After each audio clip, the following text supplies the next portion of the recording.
سلام با شما بابای حاجی. از شما خواهش میکنم سوالی مرا همین جمعه جواب گویید.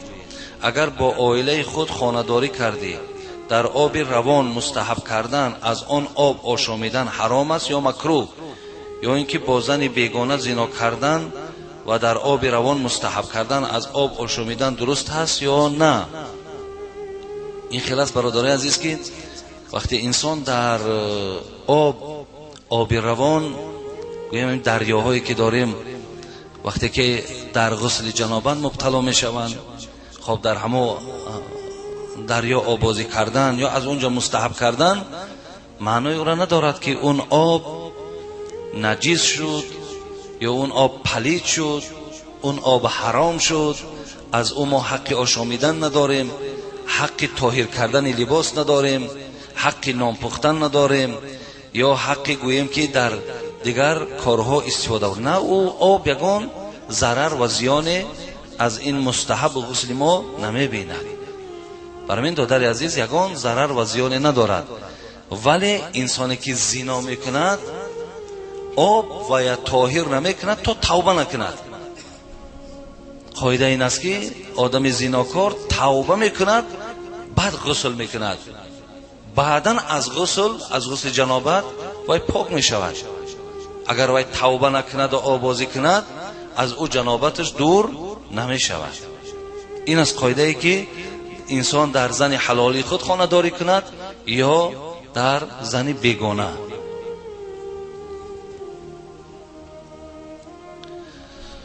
خب با امام خطیب شهر کلاب محترم حاجی میرزا، از نام یک نفر برادری اسلامی شما محترم حاجی، اینجا در نامشان هست، من نامشان میخوانم. من یک مدت با صاحب کاری مشغول با یک درجه اموال و زندگی آسایشته سزاوار گشتم. این دولت و آسایشتگی ما رو دیده در گرد و اطرافم رفیقی بسیار آشنای زیاد جمع شد. همین آدم حکایت دارده که مثلا بسیار از پشت تجارتم اونقدر مال و اموال اسباب و انجام دنیا را جمع کردم که بسیاری از برادرها در اطراف من الکی رفیق شدند.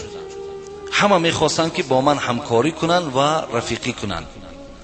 نفر از مردان مسلمان که دائم 5 وقت نمازش را ترک نبود و یک مراتبه زیارت حج نموده خود را حاجی معرفی میکند، با من تکلیف نمود که $20,000 امریکایی دارد و بنابر سبب بیهوده صرف نشدنش میخواهد که به من برای تجارت دهد و هرگاهی که لازم شد مبلغش را پس بگیرد. البته پیشنهاد کرده است که خیر مقصد من حاجیم، 5 وقت نماز ما میخوانم، همه $20,000 من بیکاره، بگی در تجارت داخلش کو کی که لازم کشید آوازت میکنم هم پول ما گردانده بیته. بسیاری در اول خیلی جوان مردی، من از مقصدهای ناپاک او بیخبر با این عمل راضی شدم. مبلغی او را گرفتم و در تجارت صرف نمودم. پس از 3 ماه مبلغش را بازپس گرفت و از من طلب کرد که من به او فایده همه درآمدهای محصولات تجارتی ام را دهم. من 1-2 مرتبه مبلغی گفته‌اش را از حساب درآمد خودم دادم، لیکن وی مرا مجبور ساخت و هر ماه مبلغ‌های زیادی را طلب میکرد.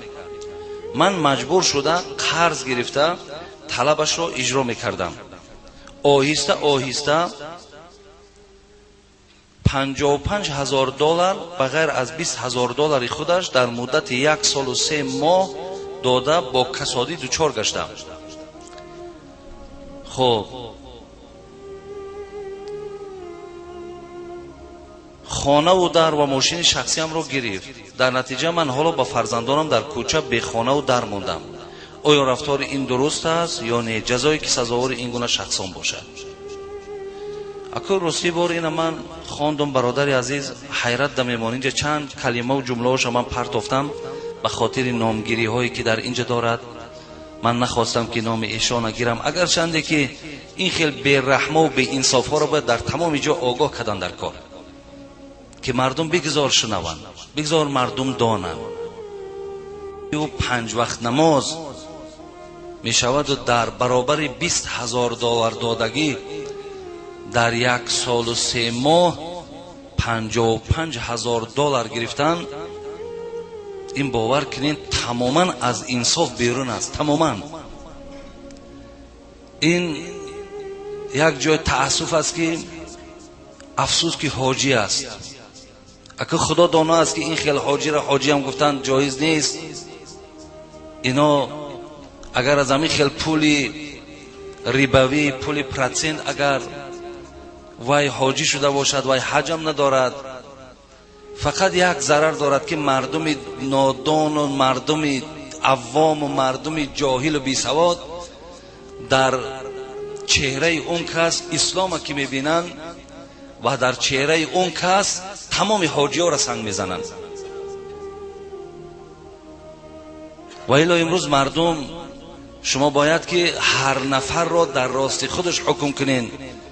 بین همه حاجی ها نمیخواهند که این خیل ظلم بالای برادر روا ببینند، ولی در بین اونها این خیلش هم میبراید. در 1 سال و 3 ماه 55,000 دلار یک انسان گرفتن، خانه و ماشین یک انسان گرفتن. این در کتاب گینس رکورد باور که برای ریباخرا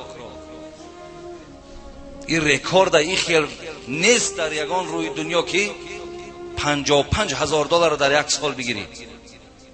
همون میلیاردرهای با قوت امریکایی هم این قدر پول شاید که در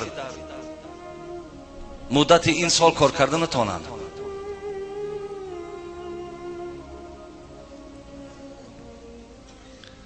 درهم الربا یأکله الرجل و هو یعلم اشهد من 36 زنیه. امام احمد برادر عزیز، پیامبر گرامی گفتند اگر یک انسان 1 درهم از پول ربا، از پول پرسنت گرفته در خودش استفاده برد، این در پیشگاه پروردگار بدتر است از 36 زینایی که انسان انجام میدهد.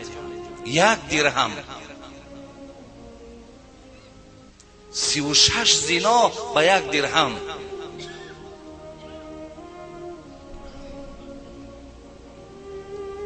خدا در قرآن یا ایها الذین آمنوا لا تأکلوا اموالکم بینکم بالباطل، ولی من انشاءالله یک موضوع مخصوص اطراف اینم داریم، خدا خواهد پره مکمل، شاید 2 جمعه، شاید 3 جمعه. زیرا همون ترحمی که امروز باید پولدارها با پی پولها کنن، همون تراحم از بین خیستگی است. خدا تو را این 100,000 و 200,000 میلیاردر کرد به خاطر آن که نیکی آخه یک انسان نزد دروازه تو آمد و برای 1000 دلار 10% و 20% انسان ها را در گردناشون میبندین، آخه مردم هم میانکن میکنین. آخه رحم و انصاف کجا شد؟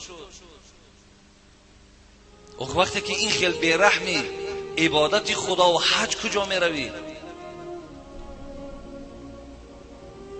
خداوند کسانی که ایمان دارید لا تأکلوا اموالکم بینکم بالباطل، ای انسانایی که ایمان دارید بین یکدیگرتان پولتان با باطل نخورید.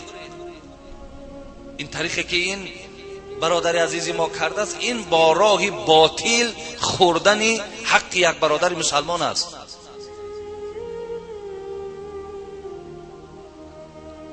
پیامبر میفرماید اذا ظهر الربا والزنا في قرية فقد احلوا بانفسهم عذاب الله. این حاکم روایت کرده است. اگر در کدام مملکت، در کدام قریه، کدام قشلاق، کدام ناحیه اگر زنا و ربا ترقی کرد، خدا چی میگوید؟ اینها برای خودشان عذاب مرا حلال گردانیدند. یعنی اینها حلال گردانیدن، اینها الکی خود گفته ایستادن که پروردگارا بالای ما عذاب بیار که ما حق عذاب تو را داریم.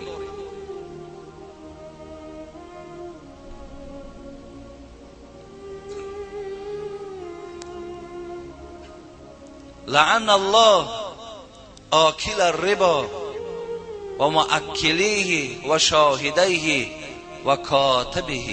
پیامبر میفرماید لعنت کند پروردگار آن کسی که ربا میخورد و آن کسی که وکیل است در این کار، هر کسی که در این کار شاهد است و هر کسی که در این کار با کاتب است، نویسنده است.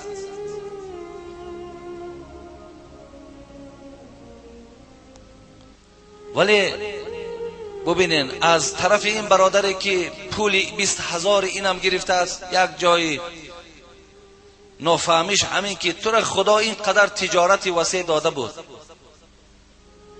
میگه نفسی بد بر تن بلای جان بود. آدمی بد نفس نه از انسان بود. وقتی تن دادری عزیز که همون تجارتت خوب، شرایطت نقص، رفیقای زیاد از حساب پولداریت پیدا کردی، وقتی که نفس انسانم کلان میگذارد جریمش هم باز بالاش میشود. ولی میل شما گناهگار نه، من شما را گناهگار نمیفرمون، گناهگارم نمیگویم. به خاطر تجارت چقدر وسیع باشد، اگر خدا تو را ایمان کامل داده باشد 10 نفر آدم مسلمان باز دستگیری میکنی، خیلی خوب، این خیلی خوب. ولی جای دیگری که برای تو من حیرت نمیمانم، یک کینه‌ها را تماشا میکنی، برای اخبار یک آدم گرفتن، سیکرت یک آدم گرفتن، یک اوکالش میکنن، تمام سیکرت هم میگه شما رو اوکال کردن، 55,000 دلار تو گرفتن. این چه پول است، این چه فکر است، کنی قوه تو، کنی اراده تو، کنی دعوای تو. و ما حکومت داریم، حداقل هم حکومت ها مراجعت نکردی؟ که انسان ببین تا حدی آورده است که دیگر خانه نماند، ماشین نماند، همه ثروت دولت ما رفت. حیران میشه در بعض انسان ها، در سادگی انسان ها.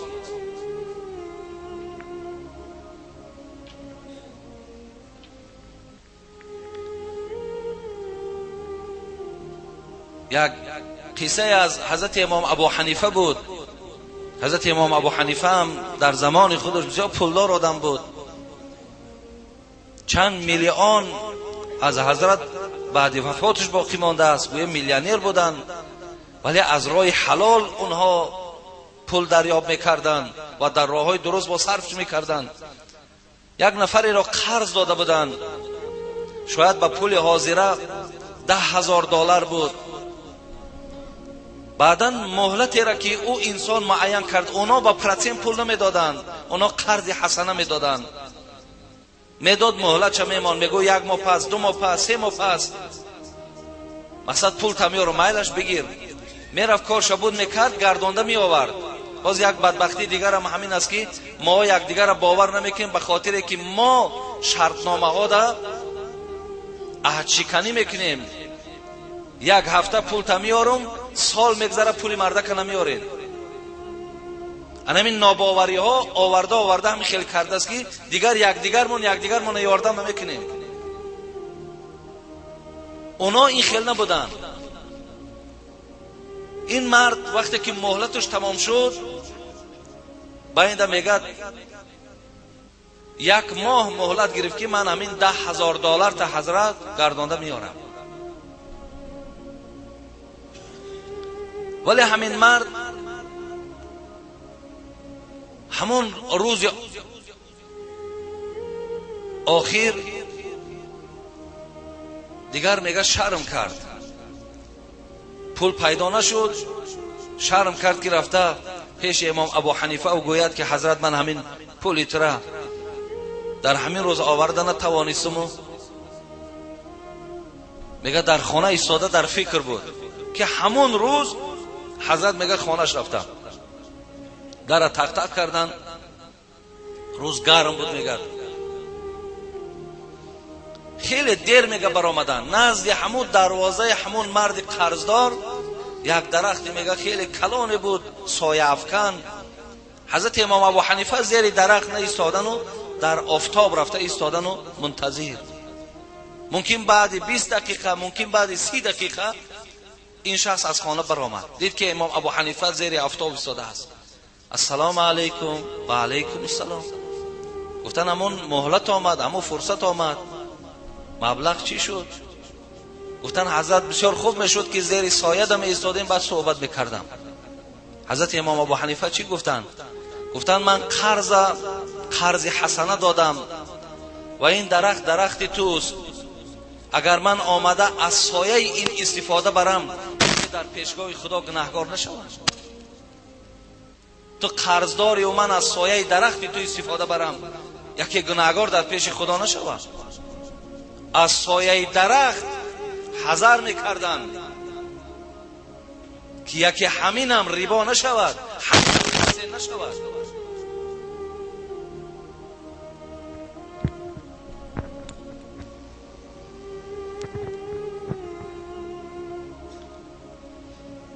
ولی امروز پیامبر کل المسلم علی المسلم حرام دمه و ماله و عرض.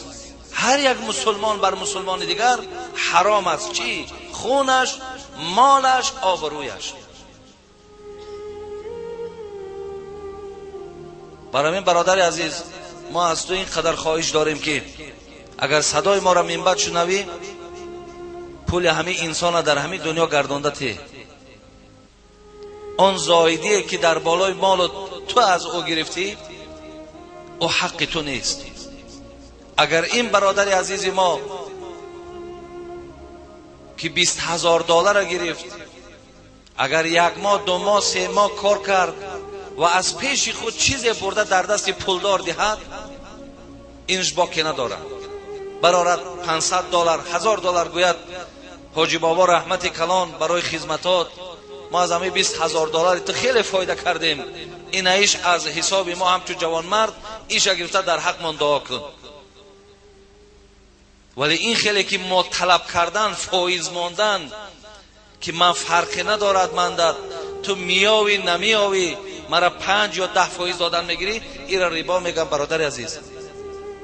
اینش برای تو حلال نیست، این جبر است. قسم به نام خدا هم دنیا ده حسرتی میشوی هم آخرت ده. برای این پول همین مردک گردانده در دست داشتین، با از اون مردک عذرخواهی کنین، خدا خواهد انشاءالله با خاتمتون بخیر میشود.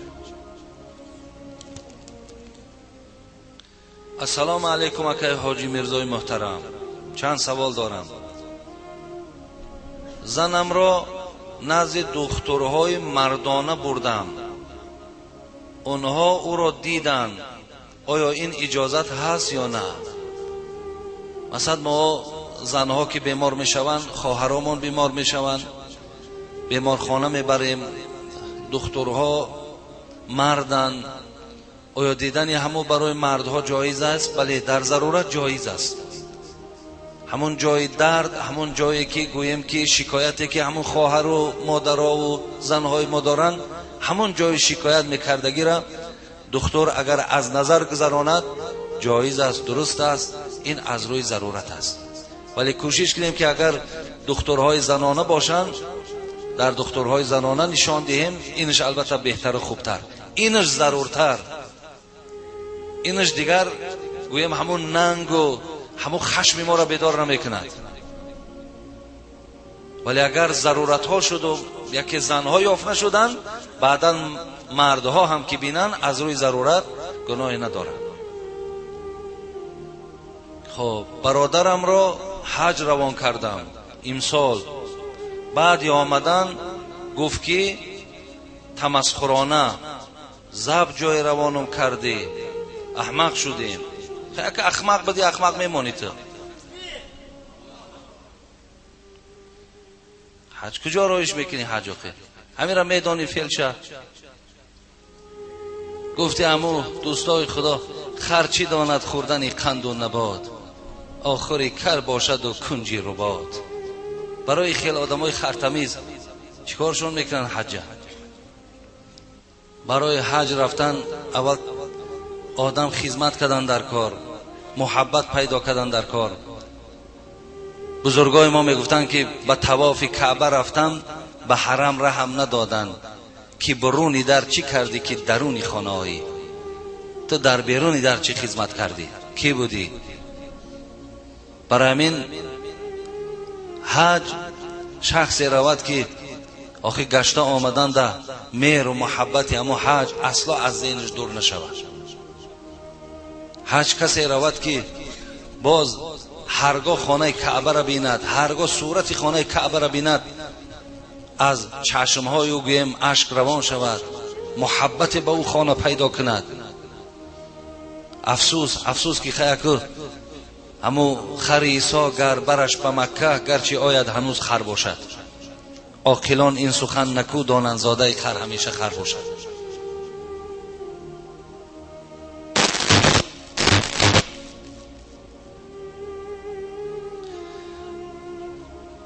برای همین برادرای عزیز